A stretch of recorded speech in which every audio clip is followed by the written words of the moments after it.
Well, welcome everybody to day 2 of the Democrat shutdown. Let's make absolutely clear what's happening here. Real pain is being inflicted upon the American people because 44 Democrats in the Senate have voted for the third time to reject the completely nonpartisan, completely clean, very simple 24-page continuing resolution that we passed in the House here 2 weeks ago. Now, why did we do that? For a refresher for everyone. We have been working very hard, this leadership team, to get Congress working again. Congress has not done the appropriations process appropriately for many years now, and so we have forced the muscle memory back. Our appropriators have done a great job in bipartisan fashion, by the way, and they've worked very hard and passed 12 separate appropriations bills through the committee as is supposed to be done. We passed 3 of those off the House floor.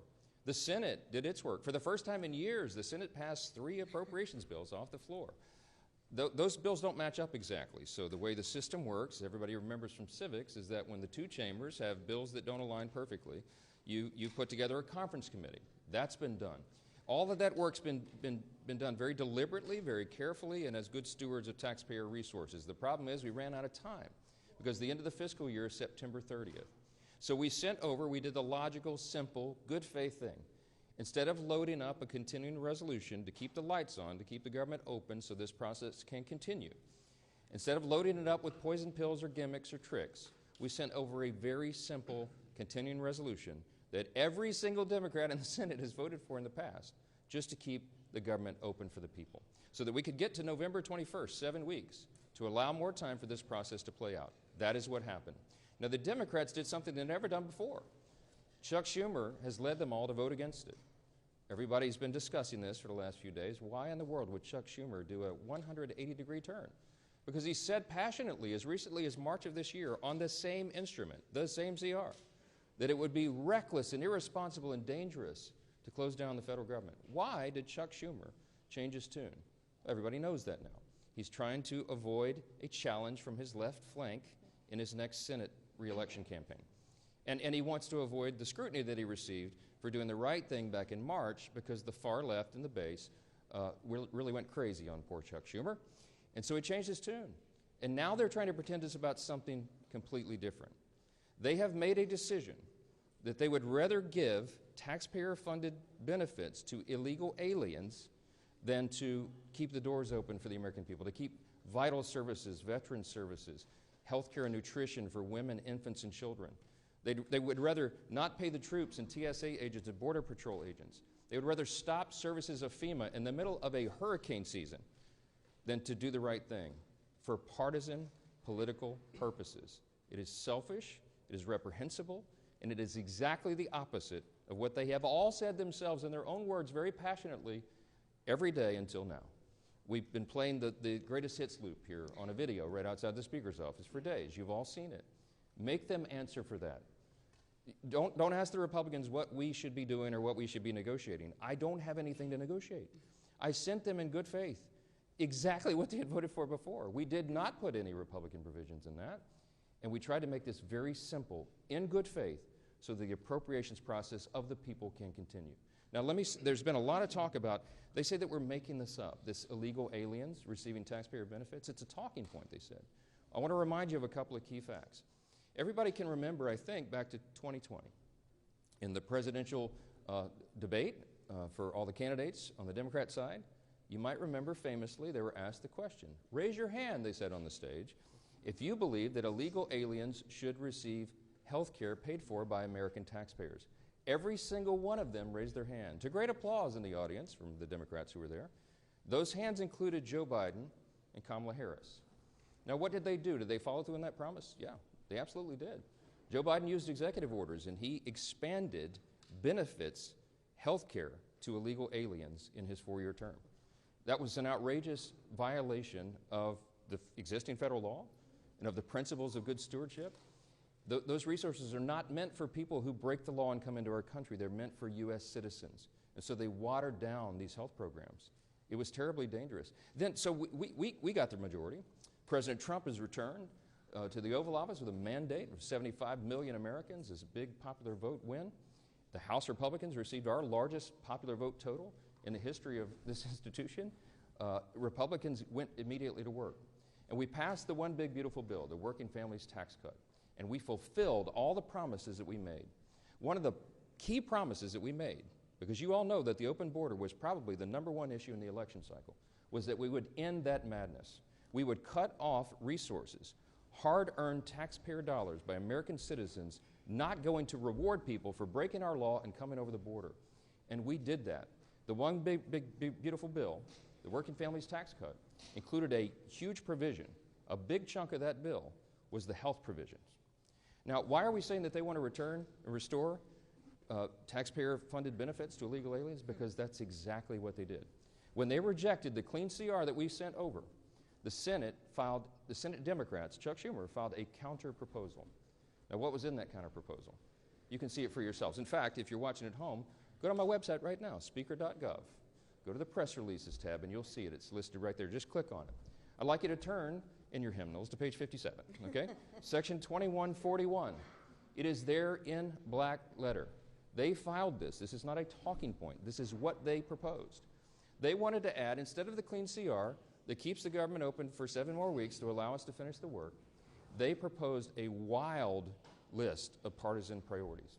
Among them, they want to return $500 million to the Corporation for Public Broadcasting to prop up left-leaning and biased media organizations. We're not doing that. The American people don't want us to do that. We don't need the Corporation for Public Broadcasting funded by taxpayers anymore because we're in their age of ubiquitous media. There's, what, 200 of you guys here? There's so many outlets. We don't need to do that. We're not going to do that.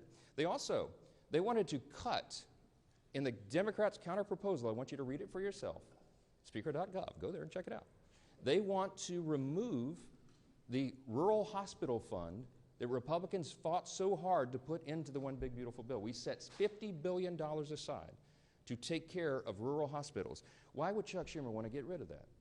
I don't know. A lot of those rural hospitals are in red states. You have to decide for yourself what the motivations are here. But they say they're for health care. Why would they want to do that? The other thing that they put in there is very important. And on page 57 in section 2141, not a Republican talking point, read from the Democrats' document themselves. They said that they want to repeal the health provisions of the one big beautiful bill. Now, why is that so important? Because I want to tell you what those health provisions did. They eliminated all of the taxpayer-funded benefits going to illegals.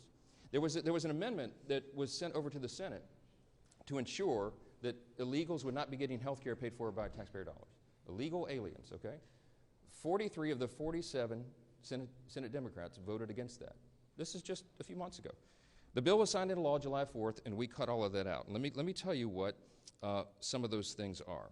The Democrats' counter-proposal CR, the dirty CR we call it, as opposed to the clean CR, would result in nearly $200 billion being spent on illegal aliens and other non-citizens. Let me be specific. This is just a few of the reforms that we put in that they want to repeal and reverse. Number one, a provision that closes the California loophole. Now, that's a provision that's also been adopted by states like New York and Michigan and Massachusetts. Other states have followed, other blue states. The California loophole allows taxpayer-funded Medicaid for illegal aliens. We eliminated that in the big, beautiful bill.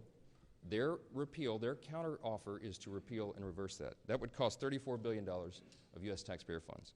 Number two, a provision that prohibits Medicaid from paying more for emergency care provided to illegal aliens than it does for American patients who are disabled or elderly or children. We eliminated that in their counter-proposal that they have filed that you can read yourself. They want to repeal that. That would cost taxpayers $28 billion. Here's another one, number three. They've counter-proposed a provision that ends the Obamacare funding for non-citizens. The cost of that repeal would be $91 billion to all of you. Taxpayers, hardworking American citizens, would be funding that. A provision that repeals the Obamacare special rule for immigrants. That cost would be $27 billion for taxpayers. A provision that ends Medicaid funding for those improperly granted asylum and parole under President Biden's open borders. The cost of that would be $6 billion. I think that's actually a low estimate. You know, President Biden intentionally opened the border and Kamala Harris for 4 straight years. By some estimates, 20 million illegal aliens came from every country all around the world, and a lot of dangerous people came into the country. And you know what they did? They granted them all asylum. They gave them all this parole status so that they could roll on to taxpayer benefits. We've all been funding that. Republicans said, no, that does not comport with common sense. We're We're going to do right by Americans and not everybody else. We're not going to incentivize illegal immigration, and that's exactly what Biden and Harris did. It's what President Trump ran on to end, and we did that. It took the president about 2 months, and he closed that border tight. We don't have that problem anymore, but we still got to deal with the tens of millions of people who are here illegally. We're working on that. So the Democrats' so-called reasonable counterproposal would reverse all those common sense reforms I just listed and more. And I don't want you to take our word for it. I don't want you to regard this as some talking point. I want you to go read it for yourselves. Speaker.gov, go to press releases. You'll see it's the first thing listed. Click on the bill and go through it yourself, and you'll see it. The result of all this would be $200 billion at least in taxpayer-funded benefits going straight to illegal aliens. Those are the simple facts. They cannot refute it. We have been making the rounds in all the media and every mainstream media outlet that we can get to over the last few days. And no one can challenge the facts that are on the paper. It's right there for everybody to see themselves. We have lots to say about that, and I'll answer some questions, but I want you to hear from the rest of the leadership team. And our majority leader, who's been working really hard on all this, is Mr. Steve Scalise. Leader? Thank you, Mr. Speaker. And as we mark day 2 of Chuck Schumer's shutdown, we know that there is a very straightforward way out of this. And that is for Senate Democrats to join with Senate Republicans and vote for the bill that opens up the government and allows negotiations to continue. Surely by opening up the government, again, it doesn't resolve all of our differences, but it allows us to negotiate without Chuck Schumer holding the American people hostage. That's really what's going on here.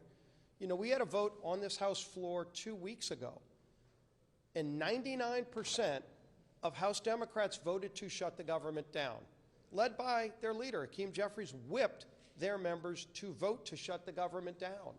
And so they're running around this town right now doing podcasts and trying to be commentators. They're doing everything but being legislators. When they had an opportunity to actually govern, House Democrats voted to shut the government down. And now that the government's shut down, they're trying to blame somebody else for what they did. They voted to do this. They can get bailed out by Senate Democrats. The bill is still sitting over in the Senate. And so rather than trying to figure out who to assign blame to, what they should do is go over to the Senate, talk to their Senate Democrat counterparts and say, Senate Democrats, Chuck Schumer, open up the government again.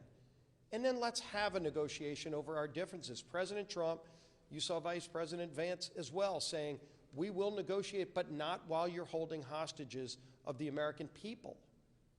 There are real differences we can negotiate. You know, they want to talk about all the Obamacare increases in premiums that they caused families. Obamacare is the health care law of the land, and it's leading to higher premiums for families. There are a lot of conversations that people can have about how to fix those problems. Throwing hundreds of billions of new taxpayer dollars to things like funding illegal alien health care is not the answer to that problem. And it surely is not the reason for Democrats to be shutting down the government. And yet that's what they're doing. Some of their own leaders have confirmed that's why they're shutting down the government. And it's unacceptable to most American people who just want the government to work for them and deserve that.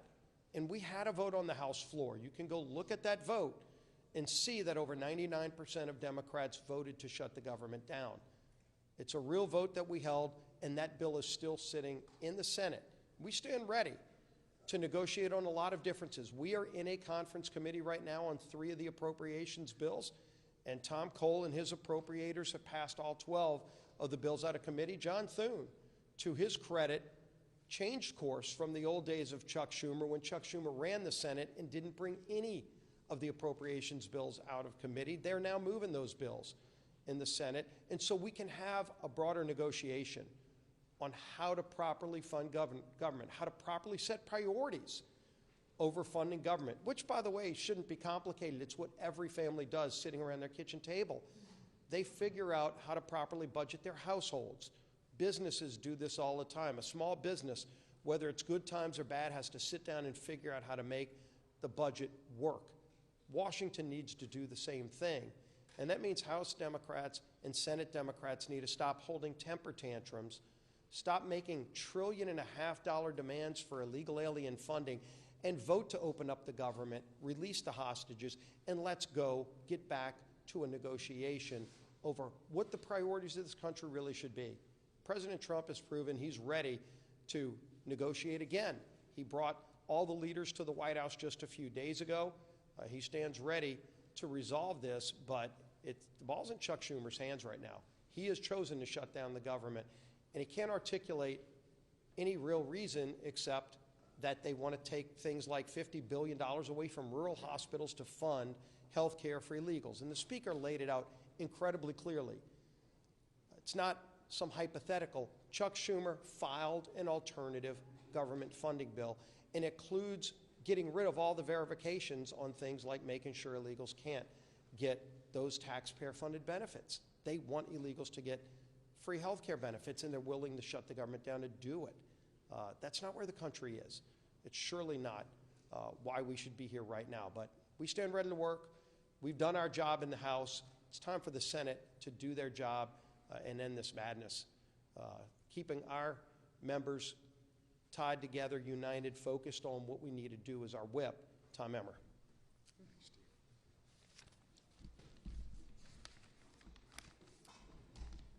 Our men and women in uniform, veterans, air traffic controllers, farmers and ranchers, federal workers and their families, Americans who rely on telehealth and home care services.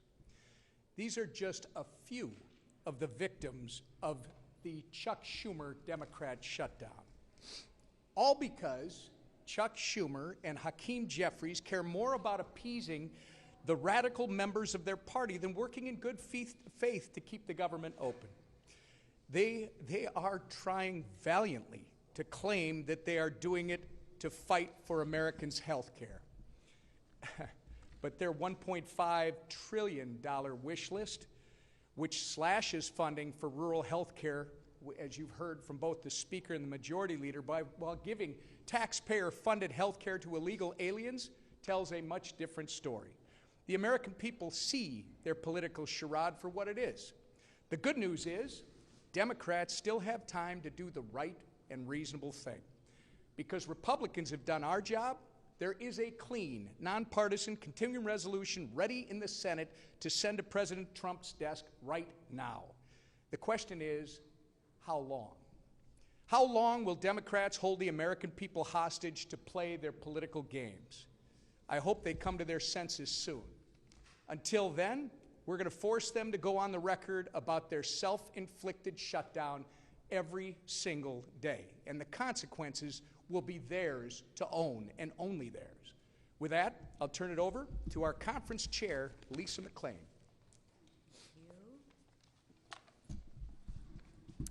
Thank you, and good morning, everybody. Listen, this is really simple. There is a way to open the government today. Pass the clean Republican CR bill that we already passed. I mean, it's really, really simple. That's it. Just pass it, right? Goodness, Democrats have done this 13 times before, right? The same bill, 13 times before. It's really, really simple. So what's the problem now? Ask yourself, what's the problem now? Democrats want to make their most radical followers happy. They're pandering to the radical Democratic arm of their party. And you know what? They want to spend your money to do that. They want to spend your money on government benefits to illegals. Your money. Where does that $1.5 trillion come from? It comes from your pockets. And you're going to give it to illegals. Nobody wants that, except the Democrats. They're going to spend your money on a climate crusade. And they're going to spend your money on radical media outlets. Gang, this is your money. It comes out of your pockets that you work very, very hard for. And more than $1 trillion they want to spend on their radical Democratic goodies. What's more, they want to make you pay for that all while gutting historic investments in rural health care, which is really interesting, right? What's their talking point now? Oh, healthcare, healthcare, healthcare, healthcare, right? Then ask them, why would you gut $50 billion if you care so much about healthcare from the rural healthcare, right? Because they don't have any facts. All they have is talking points, right? And they can't remember what they're talking about, right? They're talking out of both sides of their mouth. They want to take $50 billion away from rural healthcare. Gee, I wonder why. And since they didn't get any of those things on a silver platter, they want to throw a fit, a tantrum, and they want to shut the government down. And guess who pays the price for that? Real Americans do. So I ask Democrats, are you okay with this? Are you okay with mothers on WIC unable to get milk for their children? Answer that question, Democrats, because with your no vote, you are voting for mothers on WIC not to be able to feed their children. Are you okay with that? Ask them that when you talk to them, right? And ask the Democrats, are you okay with soldiers wondering how they're going to make ends meet when they aren't getting paid? That's their vote when they vote for the clean CR, when they have a no vote on the clean CR. They are voting, Democrats are voting, to make sure that troops aren't getting paid. Ask them if they're okay with that. And ask them if they're okay with delaying home purchases for families and benefits of veterans, right? Enough. Enough. Stop the hijacking of our government. Stop the political games. That's why the leadership team behind me put a clean CR on the table. We didn't play any political games. We didn't add a bunch of our wish lists, a bunch of our pet projects to the CR. No, we said enough with the games. Let's put the exact same CR on the table that the Democrats voted for 13 times. And you know what they said? They said no. So if the Democrats really care about the American people, pass the clean CR, stop hijacking the American people, and stop pandering to the progressive, radical arm of their base. Thank you. Right here. Yeah. Yeah. Does the president have the constitutional authority, just because of a shutdown, to lay off thousands of federal government workers or withhold funding for congressionally approved projects that are already in the works? Yeah, he does. Okay, this is the way the system works. This is Chuck Schumer's decision is to hand, as I said on a couple interviews yesterday, the keys to the kingdom to the president, all right? He has put himself in that situation, and it's completely unnecessary. The president takes no pleasure in this. The president did not want a shutdown. I'm telling you this from my own testimony. I was in the Oval Office. He pleaded with Chuck Schumer and Hakeem Jeffries to do the right thing. Keep the government open. We'll talk about all these other issues later because that's how the process works. But failing that, because they have decided to vote to shut the government down, they have now effectively turned off the legislative branch, the Article 2 branch of, or the Article 1, sorry, the Article 1 branch of our government, and they've turned it over to the executive, okay? So in that situation, when Congress turns off the funding and the funding runs out, it is up to the Commander-in-Chief, the President of the United States, to determine how those resources will be spent. He has that responsibility given to him by the Democrats in the Senate. They can't complain about it, and he doesn't want to do it. But in this scenario, what they have to do is make very difficult decisions. Most of the responsibility falls to Russ Vought. He's the director of the Office of Management and Budget, as you know. Whomever is seated in the chair at OMB during a shutdown has to do the same thing. Russ does this reluctantly.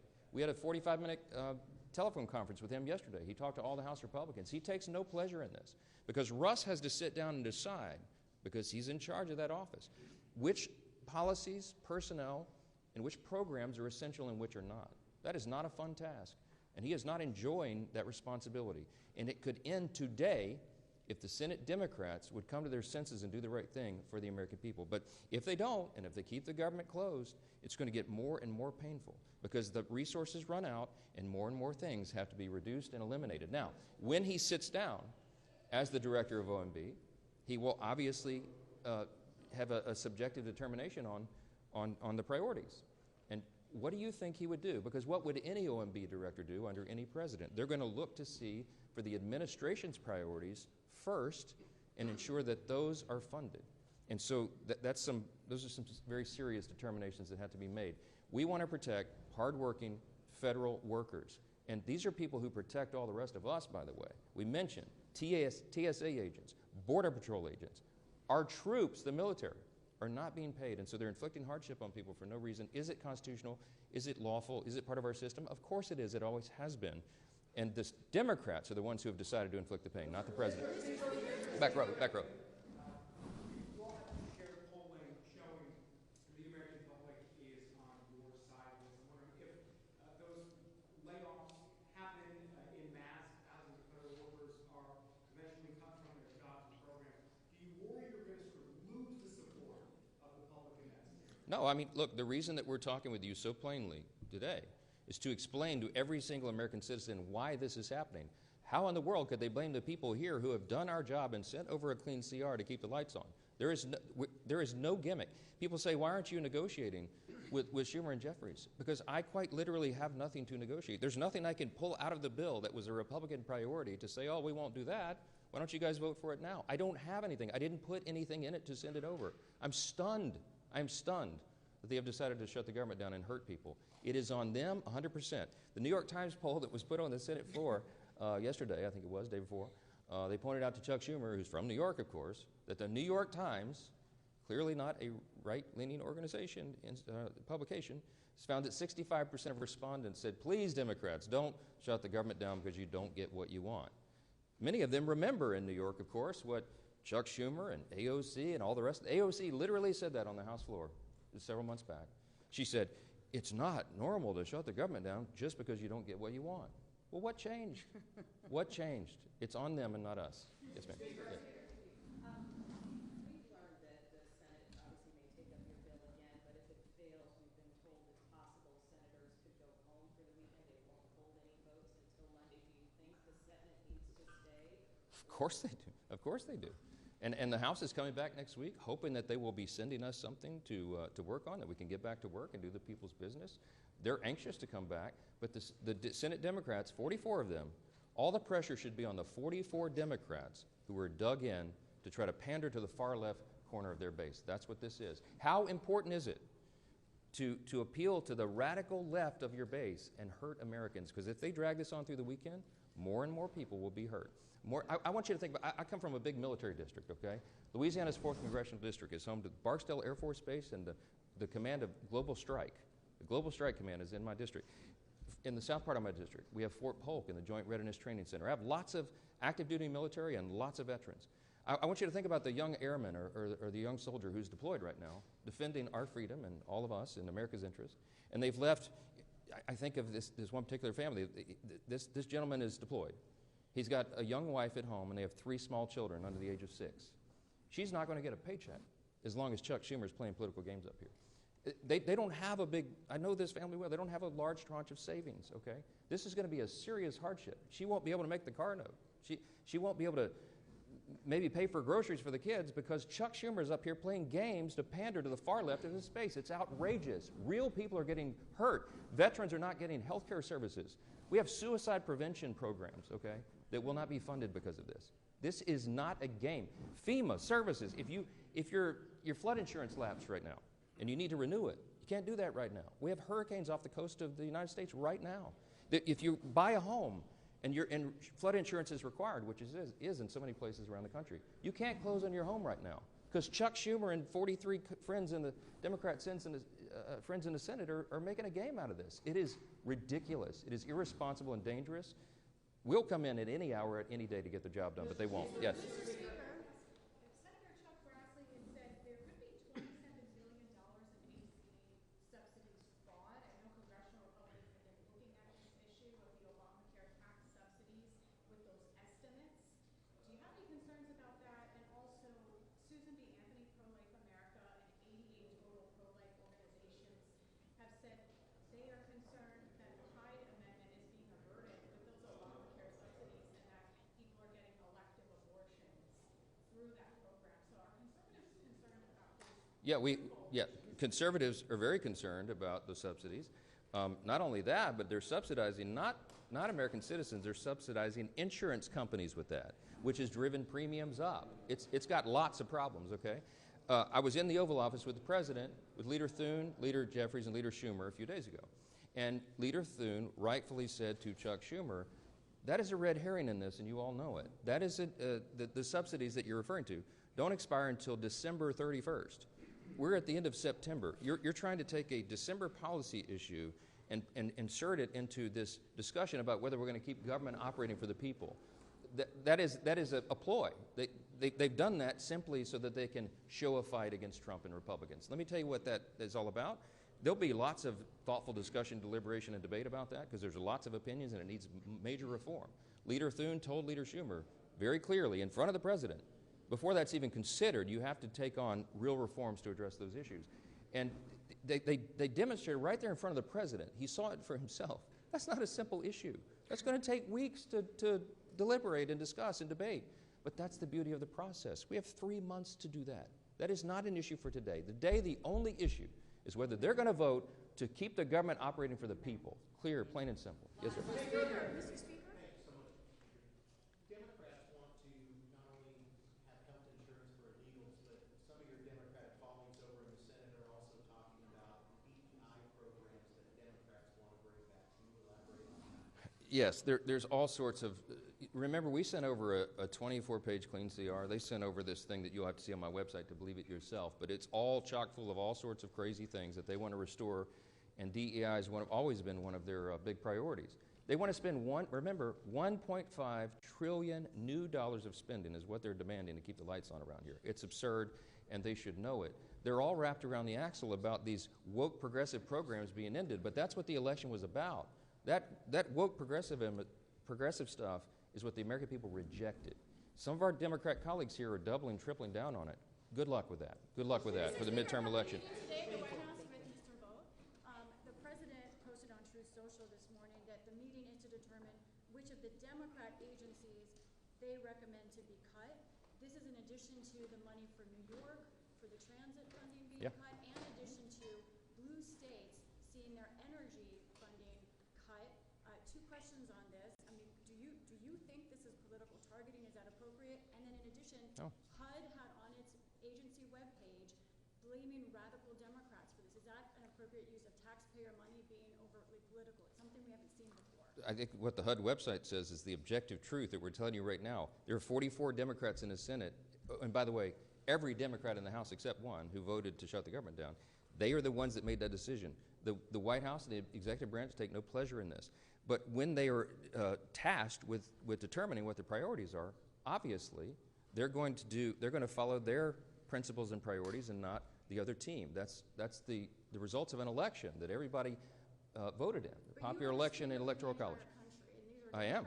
And that's why I'm pleading with the entire country to call your senators, your Democrat senators, the 44 people who want to shut the government down. You should call them right now and tell them to get here and get to work and open the country up for the people. So many of you asked me this morning about sombreros and memes and why Hakeem Jeffries is all alarmed by that. But look, these are games. These are sideshows. People are getting caught up in battles over social media memes. We've got to keep this is not a game. We've got to keep the government open for the people. I don't know why this is so complicated. And to my friend Hakeem, who I was asked about, man, just ignore it. I mean, Gavin Newsom was trolling me last night. He painted me like a minion. He painted me yellow with big glasses and overalls. And I thought it was hilarious. You don't respond to it. For all my friends, R's and D's, don't respond to it. Get to work, do the people's business, and let's get on with it. Thank you all so much.